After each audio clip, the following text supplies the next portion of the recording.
Cycle. शव यात्रा। अमरपुर नाम के एक गांव में विमल हलवाई अपने 2 छोटे बच्चों और बीवी के साथ रहता है। विमल की पत्नी ज्योति भूत प्रेत जादू टोने में बहुत माना करती थी। इसका बिल्कुल विपरीत विमल इन चीजों को दक्यानुसी माना करता था। रोज की तरह विमल अपने मिठाई की दुकान जाने के लिए निकलने की हड़बड़ी में होता है। मैं निकलता हूँ ज्योति, देरी हो जाएगी, दुकान भी खोलनी है मुझे। अजी ध्यान से, आज अमावस्या है। रास्ते में कोई कपड़ा या कुछ भी गिरा हो तो उसे लांग मत दीजिएगा, बगल से चली जाइएगा।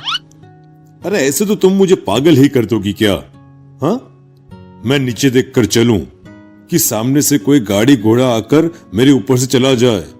दोनों हालत में तो मेरी ही मौत है। अरे क्यों सुबह सुबह इतनी अपसुगनी बातें कह रहे हो जी? मेरे गांव में तो ऐसा आंखों के सामने होता हुआ देखा है मैंने, इसीलिए कहती हूँ, वरना मुझे क्या, पड़ोसी को तो नहीं कहना चाहती मैं। पति हैं आप मेरे, इसलिए बोल रही हूँ। विमल अपनी मिठाई की दुकान चला जाता है।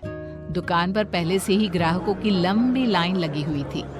ये लो, वहाँ ज्योति अमावस्या को लेकर परेशान है और आज तो हमेशा से ज्यादा ही लंबी लाइन लगी पड़ी है। अच्छी खासी बिक्री होगी आज। विमल दुकान खोलता है। एक के बाद एक ग्राहक उसकी दुकान पर मिठाई ले रहे होते हैं। तभी गांव की एक बूढ़ी औरत विमल से कहती है, जिस तेजी से बिक्री हो रही है, कहीं किसी की नजर ना लग जाए, नींबू मिर्ची टांग ले। अरे क्या चाची तुम भी, ये सब नजर बजर कुछ नहीं होता है। कैसे लोग हैं मेरे आसपास। अपनी दुकान से शाम को विमल हंसते कूदते वापस घर आता है। हाँ, आज तो अच्छी खासी बिक्री हुई है। एक महीने में जितनी बिक्री होती है, एक ही दिन में आज उतने पैसे कमा लिए मैंने। ये तो बहुत अच्छा हुआ जी, आज ही घर की नजर उतारी है मैंने। बिक्री तो अच्छी होनी ही थी। अच्छा, तुम खाना लगा दो, सारा माल बिक चुका है। मुझे शहर जाना होगा, कुछ चीजों की जरूरत पड़ेगी। रात भर मिठाई बनाऊंगा, तब जाकर कल सुबह दुकान खोल पाऊंगा। खाना खाकर विमल शहर जाने के लिए निकल पड़ता है। सुनिए जी, ध्यान से जाइएगा। चौरस्ते पर किसी जादू टोने की चीज पर पैर मत रख दीजिएगा।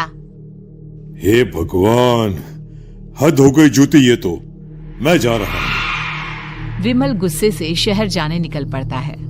रात का काला घना अंधेरा, चांद की एक भी किरण ना होने के कारण अंधेरे में कुछ भी देख पाना मुश्किल था। जंगल के बीच के एक अधकच्चे रास्ते से विमल जा रहा होता है।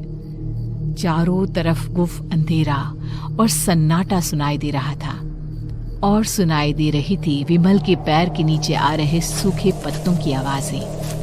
तभी अचानक दूर से उसे कुछ आवाजें सुनाई देती है। अरे, ये इतनी रात को जंगल के रास्ते कौन जा रहा है? शायद कोई टोली होगी। राम नाम सत्य है, राम नाम सत्य है, राम नाम सत्य है, राम नाम सत्य है। धीरे धीरे आवाज कुछ कुछ सुनाई पड़ती है। आवाज धीरे धीरे और नजदीक आती सी लगती है। विमल देखता है कि उसके सामने से सजी धजी सफेद कपड़े में लिपटी एक अर्थी निकल रही है, जिसके साथ 5 लोग ही थे। 4 आदमियों ने उसे कंधा दिया हुआ था। एक मटका लिए आगे आगे बढ़ रहा था। विमल के बिल्कुल सामने आकर अर्थी रुक जाती है। उसमें से एक आदमी विमल से कहता है, अरे भाई, जरा अर्थी को कंधा लगाना, मैं बहुत थक गया हूँ, बड़ी मेहरबानी होगी। हाँ भाई, कंधा तो मैं लगा दूं, पर रात को 12 बजे ये शव यात्रा, इस समय कौन अर्थी ले जाता है? तभी विमल को ऐसा लगता है कि शव में से आवाज आई, ये आवाज। मजबूरी है भाई, आप कंधा दीजिए, मैं रास्ते में सब बताता हूँ आपको। विमल अर्थी को कंधा दिए चल रहा होता है कि उसे ऐसा लगता है कि हाथ में मटका लिए जो आदमी शव के आगे चल रहा है उसके पैर उल्टे हैं। क्या हुआ भाई, हकला क्यों रहे हो? वो आपके साथी के पैर उल्टे। विमल अपनी बात पूरी भी नहीं कर पाता कि वो देखता है कि उस आदमी के पैर तो सीधे ही हैं। अरे नहीं, कुछ नहीं, मुझे शायद वहम हुआ होगा। धीरे धीरे सब आगे बढ़ रहे होते हैं। तब विमल को अचानक लगता है मटके में से एक हाथ बाहर आ रहा है। विमल घबरा जाता है। इसके पहले वो कुछ बोल पाता, कल्लू कहता है, मेरा नाम कल्लू है। हम 6 दोस्त थे, जिसमें से एक को तो तुम सोया हुआ देख रहे हो। इतनी पक्की दोस्ती थी कि जैसे हम सब सगे भाई हैं। पर किस्मत का कोई क्या कर सकता है। आज से 4 साल पहले एक नदी में हम सब नहाने गए थे, जिसमें डूबकर राजेश की मौत हो गई। किसी मजबूरी के कारण हमें उसकी अर्थी को रात को ही शमशान घाट ले जाना पड़ा। हम 5 उसे ले जा रहे थे। 4 साल पहले आप 5 में मैं कुछ समझा नहीं। मंकू अपनी गर्दन पीछे घुमाकर अपनी आंखें बड़ी बड़ी कर विमल से कहता है, अरे भाई, पूरी कहानी खत्म होने दो, फिर बीच में बोल लेना, ठीक है?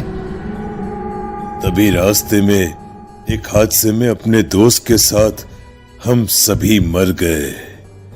वो सामने देखो, हमारा दोस्त। विमल सामने देखता है। उसे दिखता है कि एक ऐसा आदमी जिसका शरीर कई जन्मों से पानी के अंदर रहने के कारण सफेद पड़ गया है। उसकी आंखें बाहर की ओर निकली हुई थी। फिर ये अर्थी किसकी है? अर्थी के साथ के लोग अर्थी को नीचे रखते हुए एक साथ विमल की ओर देखते हुए कहते हैं, तुम खुद ही देख लो। विमल शव पर से सफेद कपड़ा हटाता है। शव की जगह खुद को ही देखकर विमल के होश उड़ जाते हैं। वो शव विमल की ही थी। पलक झपकते ही विमल उस अर्थी की जगह पर होता है। 6 के 6 दोस्त उसी तरह अर्थी को उठाकर चलने लग जाते हैं। राम नाम सत्य है। राम नाम सत्य है। राम नाम सत्य है।